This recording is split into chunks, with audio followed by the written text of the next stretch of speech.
parler sur les défis. Je parlerai des défis d'un départ réfléchi. Les défis, alléluia, d'un départ réfléchi.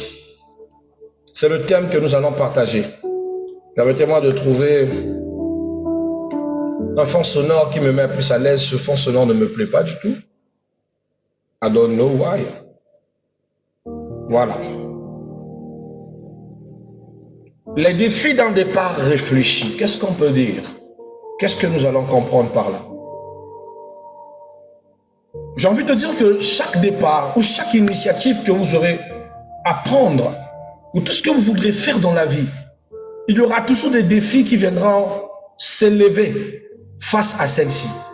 Les défis sont des choses que vous vous pointez à l'horizon de braver pour que vous rentrez à la concrétisation de ce que vous espérez.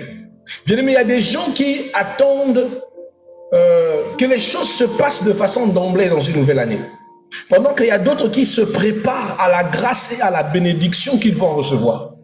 C'est ça la différence. Ceux qui se préparent pour la grâce et la bénédiction ou pour le témoignage qu'ils veulent obtenir d'une année, bien aimés, ils sont certains d'y entrer.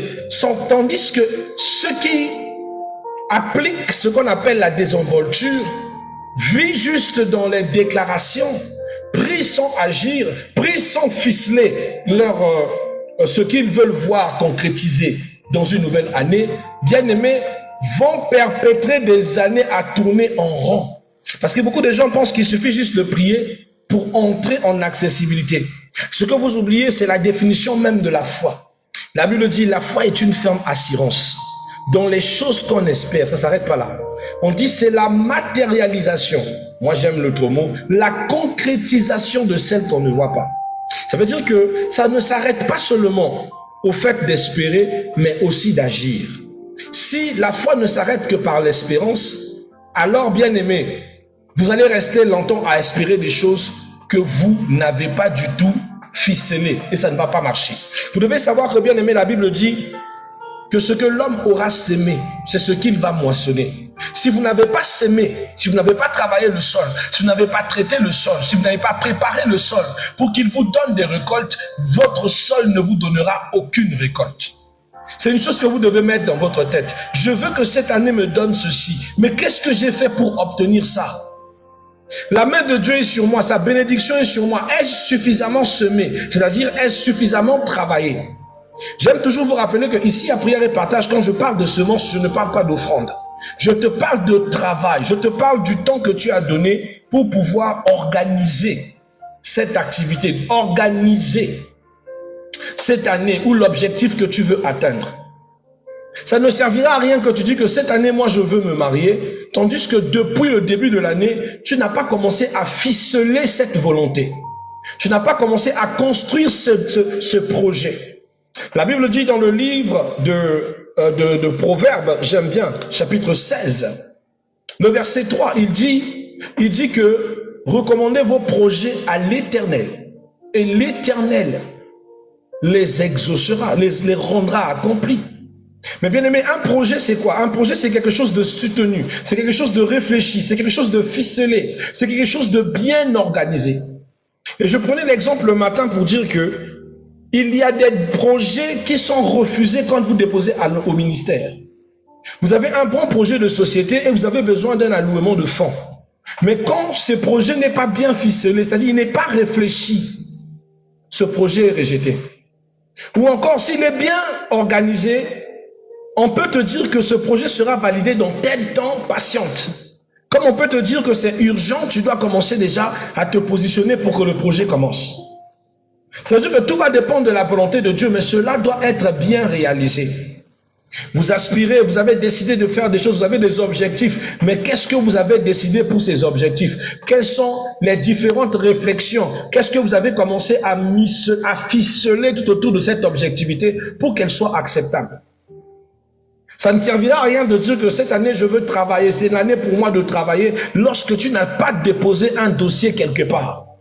Lorsque tu es en train de rêver du dossier que tu avais laissé chez ton oncle, qui t'avait promis qu'il va te mettre à la fonction publique. Et tu continues à rêver de ce dossier depuis 2023 que tu avais laissé jusqu'en 2025. Maman, ça c'est pas de la foi, c'est de la bêtise. Commence à ficeler. Tu as des objectifs à atteindre et tu dois construire cette objectivité. Tu ne peux pas venir à Dieu avec un raisonnement tehu-bohu. C'est-à-dire que sans fondement, sans s'être organisé moralement, mentalement, pour rentrer dans ce que tu cherches. Bien aimé, moi j'aime le livre des Proverbes 3, verset 5 au verset 6. Il est écrit, confie-toi en l'Éternel de tout ton cœur et ne t'appuie pas sur ta propre sagesse. Reconnais-le dans toutes tes voies et il aplanira tes sentiers. Il aplanira quoi? Tes sentiers. Les sentiers dont l'Éternel ira aplanir sont celles que tu les as confiées. Mais qu'est-ce que tu as confié à Dieu? Tu as fait des vœux à Dieu. Oh Seigneur, cette année soit pour moi une année d'accession, une année de ceci, une année de cela. Ça, ce sont des vœux que tu as laissés. Mais les projets qui les accompagnent, le côté soutenu de ces vœux sont où? Tu veux accéder à telle chose en cette année, mais quelles sont les dispositions que tu prends? Spirituellement, comment tu travailles cette bénédiction? Comment tu travailles cette entrée en matière? Si tu ne prends pas conscience de ça, tu vas renouveler des années d'échecs en pensant que c'est la faute de Dieu, mais c'est toi qui n'as pas encore emmené un projet à Dieu. Un projet soutenu envers Dieu. Vous devez savoir que tout départ, c'est-à-dire nouvelle année, appel spirituel, projet, ministère, changement de vie, porte une promesse, mais aussi des défis. La Bible montre que Dieu ne condamne pas le départ, mais il éprouve la manière dont nous partons.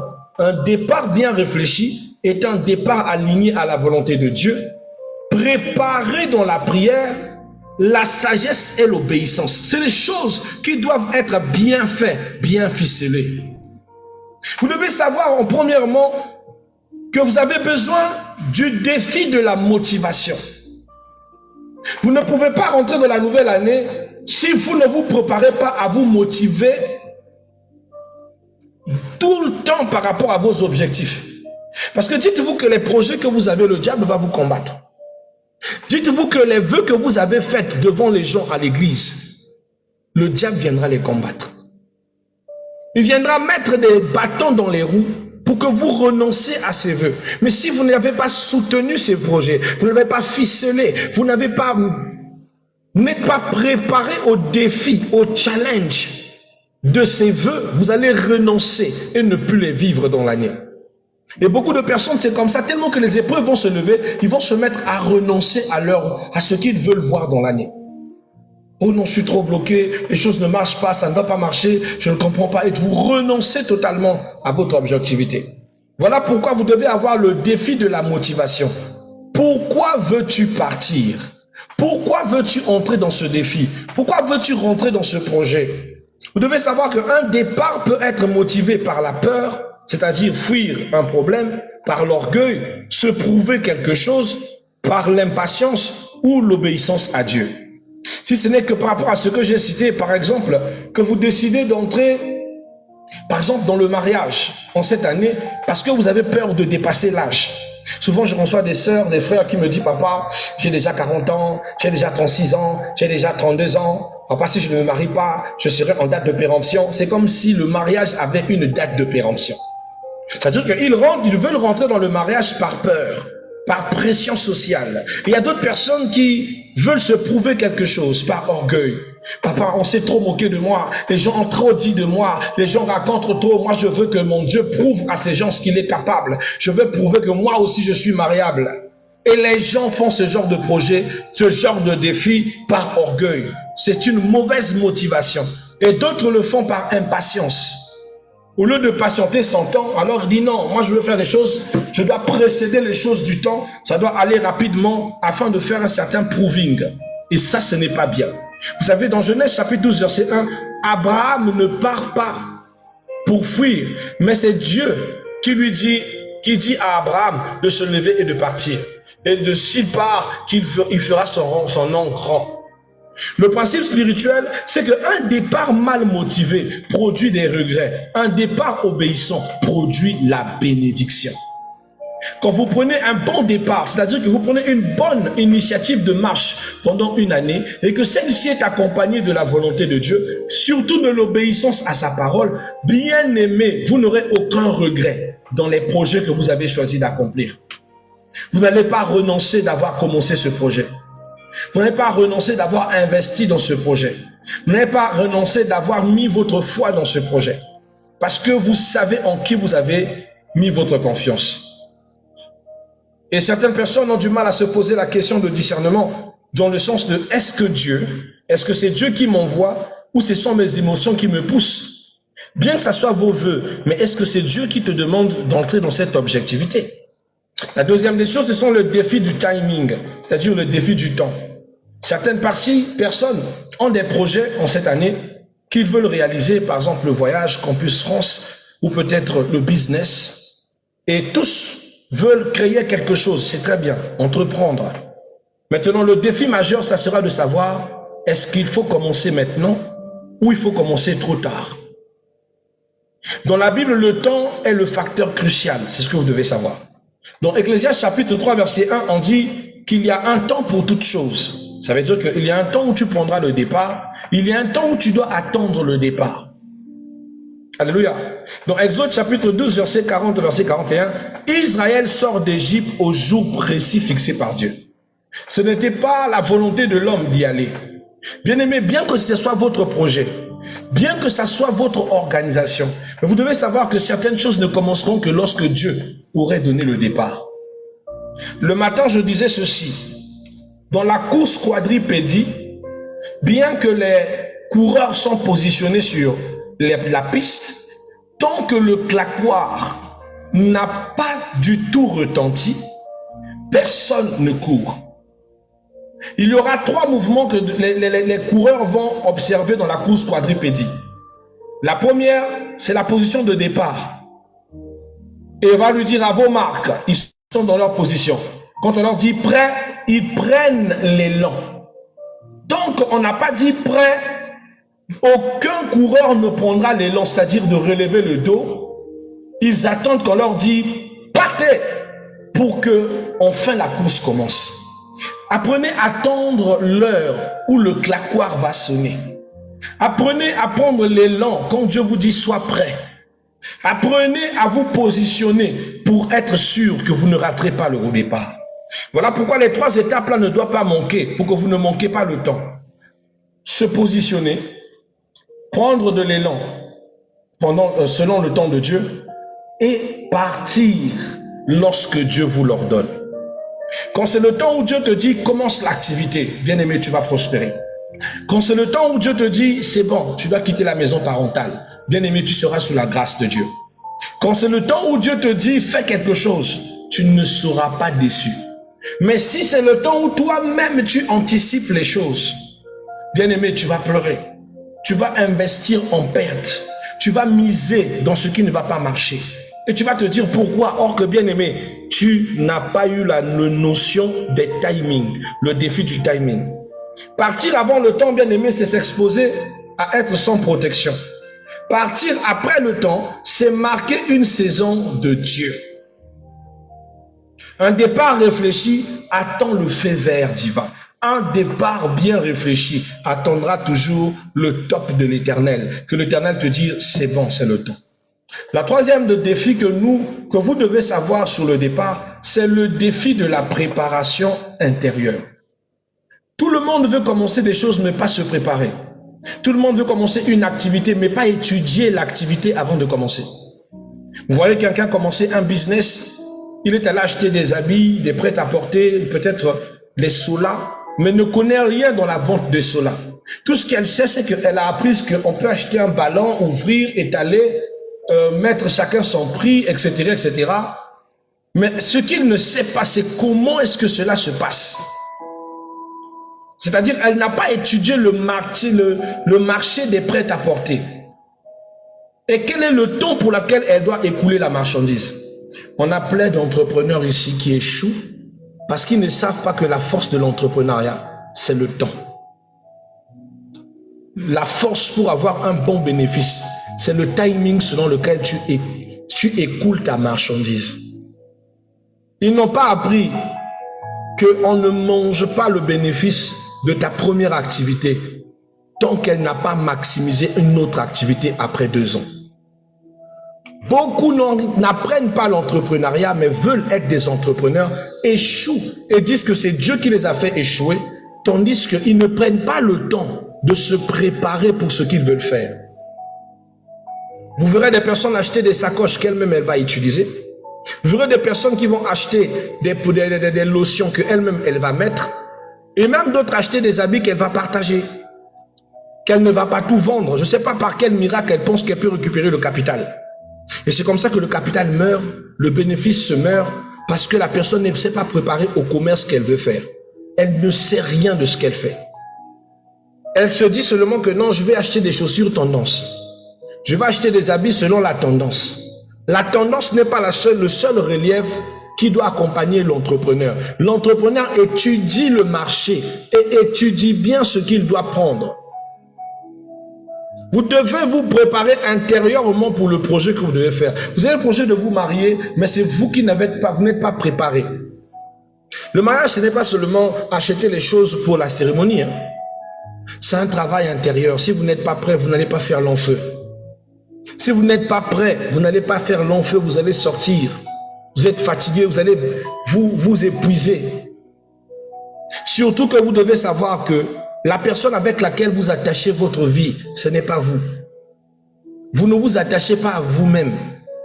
Vous vous attachez à quelqu'un qui a un raisonnement, une manière de penser, une éducation, une vie qui sort d'un milieu et aussi qui a une influence familiale. Ça veut dire que vous serez face à la vraie personnalité de cette personne. Ça ne sera plus le copain, ça ne sera plus la copine, ça sera maintenant le mari. Il n'aura plus besoin de jouer aux cartes avec vous. Il sera Basile Franzac, comme on dit en bon français. Il sera ouvert face à vous, dans son plus simple appareil. Vous connaîtrez ses pires défauts, vous connaîtrez ses pires limites. Et si vous n'êtes pas préparé à rentrer dans ce mariage, bien aimé, vous allez souffrir. Si vous rentrez dans le mariage en pensant que le mariage, c'est ce que vous voyez à la télévision, dans les Karachika, ou encore dans les films de Bollywood ou je ne sais où, vous vous trompez. Il y a des réalités qui dépassent l'entendement. Il y a des personnes qui se sont mariées aux hommes qui pratiquent la sorcellerie. Il y a des gens qui se sont mariés à des hommes qui sont des personnes très sexo-actifs au point qu'ils n'ont aucun contrôle de leur libido. Il y a des gens qui se sont mariés à des infidèles incarnés. Il y a de ceux qui se sont mariés avec des hystériques, des personnes qui ont vécu des choses, des traumatismes et qui ramènent leurs traumatismes dans le foyer et qui créent des hystéries.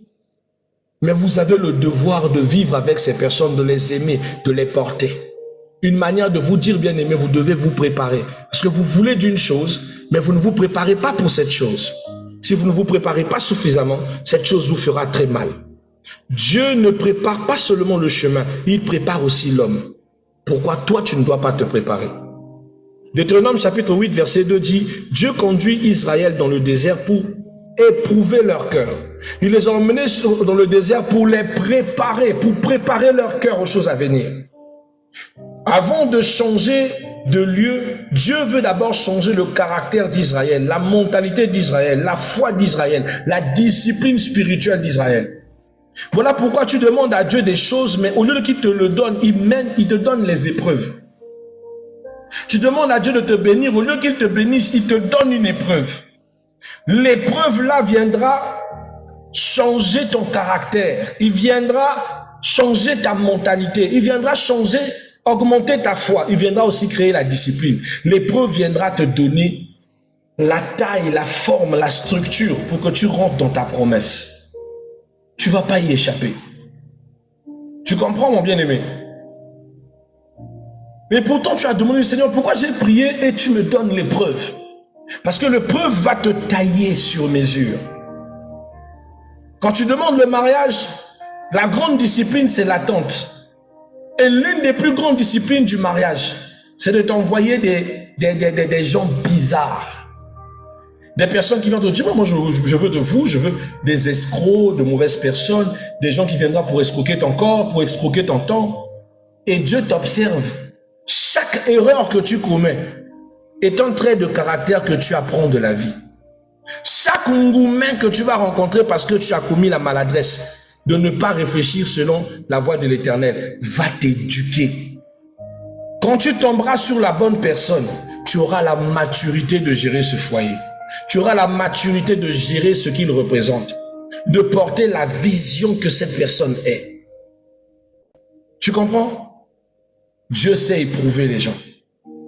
Et il vous éprouve pour vous préparer, pour vous forger. Mais ça, c'est Dieu. Mais vous-même, que faites-vous pour être prête?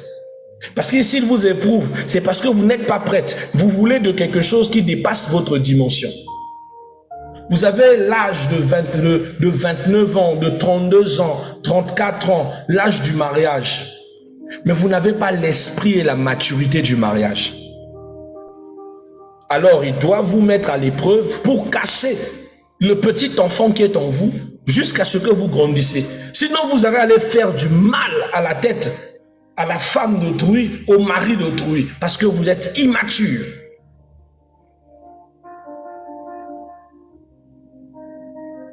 La préparation est cruciale. Beaucoup échouent, non pas parce qu'ils ont pris un mauvais départ, mais parce que l'homme n'est pas prêt. C'est parce que vous n'êtes pas prêt. Quatrième défi que nous partageons ce soir. Le quatrième défi, c'est le défi du renoncement. Un départ réel implique toujours un abandon. Un départ réel implique toujours que vous laissez quelque chose, que vous fassiez des concessions. Vous ne pouvez pas prendre au sérieux votre objectif et gérer tous les autres objectifs de votre vie. Ce n'est pas possible. Celui qui aspire à vivre une année de succès dans ses entreprises ne peut pas se mettre à imaginer que cette année, il doit maximiser des dépenses bêtes. Toi, tu gères un business. Et dans ce business que tu es en train de gérer, c'est toi qui vas acheter des chaussures coûteuses, une montre coûteuse, des téléphones chics, de renouveler ta garde-robe chaque 2 semaines, chaque 3 semaines, avec la volonté de créer un bon business. Bien-aimé, tu vas tuer ce business. Ça veut dire que pour que tu puisses vivre ou faire vivre ton activité, tu vas renoncer à ton confort. Tu veux rentrer dans le mariage, tu vas renoncer à tes mauvais caractères. Tu vas renoncer à ta soi-disant girl powers, free girls, tes esprits de domination. Tant que tu ne renonces pas à une part, tu n'obtiendras pas ce que tu veux. Vous devez savoir que tous tes principes de sacrifice, je veux accéder, alors je dois renoncer à quelque chose pour accéder.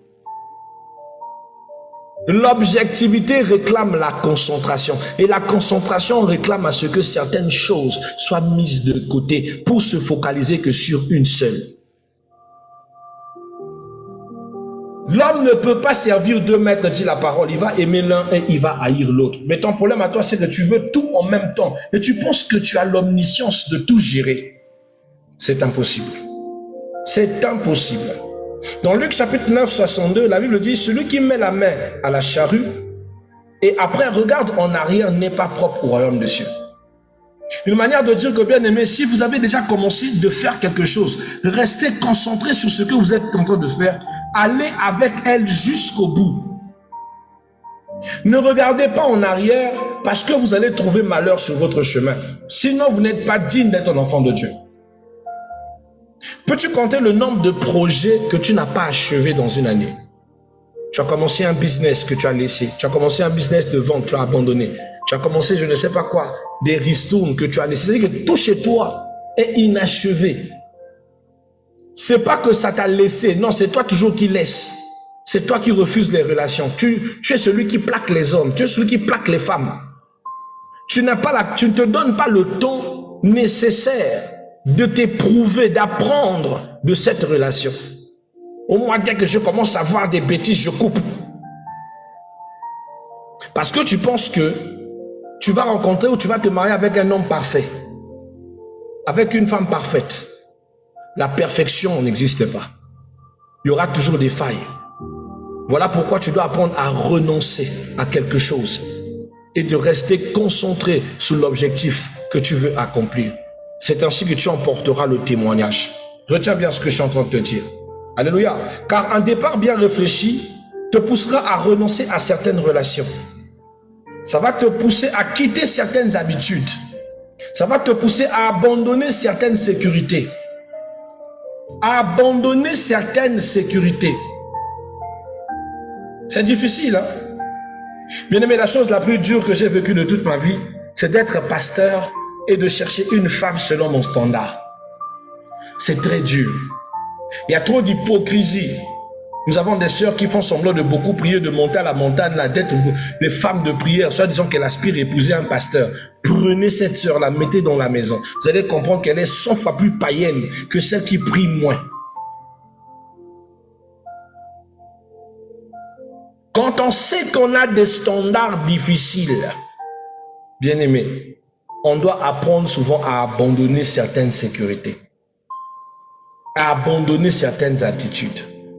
C'est-à-dire, tu dois apprendre à descendre dans un milieu pour mieux comprendre ce que tu veux obtenir.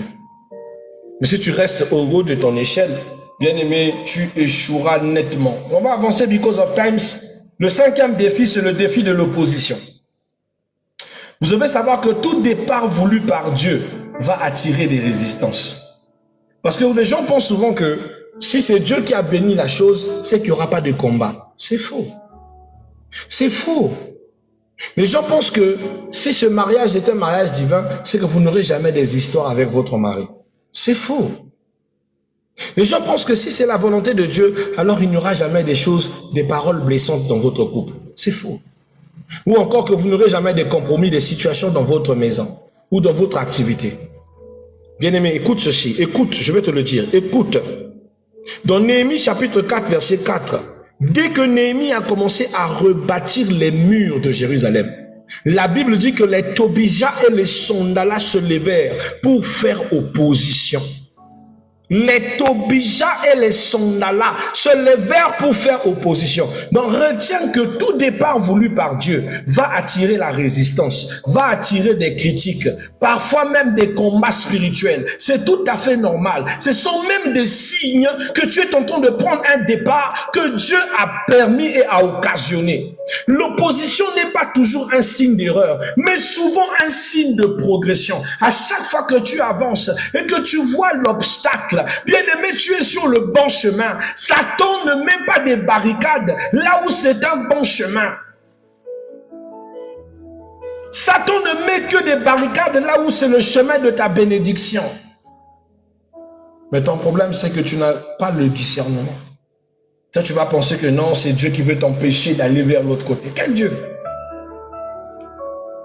Dieu n'est pour rien. C'est le malin qui vient élever des batailles pour que tu ne puisses pas accéder. Alors insiste, sois sage et demande la sagesse de Dieu pour que tu puisses entrer dans ce que tu cherches, pour que tu puisses posséder ce que tu cherches et que tu ne puisses pas le rater. Donc retiens, bien-aimé, dans le départ réfléchi, dans les défis, il y aura ce défi qu'on appelle par le défi de l'opposition. Le sixième défi, c'est le défi de la persévérance. Beaucoup de gens veulent que aussitôt commencer, aussitôt de grands fruits. Aussitôt commencer, aussitôt des gros impacts. Ce qui fait que beaucoup de personnes échouent dans l'entrepreneuriat. À peine commencé, tu as fait au moins un voyage, tu es allé à Kinshasa, tu as acheté des choses, tu as vendu, ça a marché. Tu repars à Kinshasa, tu as vendu, ça a un peu marché, tu commences à te fatiguer. Ah, tu te dis, au lieu d'aller à Kinshasa, je vais au Cabinda, j'achète des choses, je reviens. Tu as vendu, mais tu n'as pas encore eu la bonne recette. Tu commences à te dire, non, je vais arrêter avec le commerce. La première fois, ça avait donné, mais cette fois-ci, j'ai l'impression que ça ne donne plus comme je veux. C'est là où tu es en train de jouer.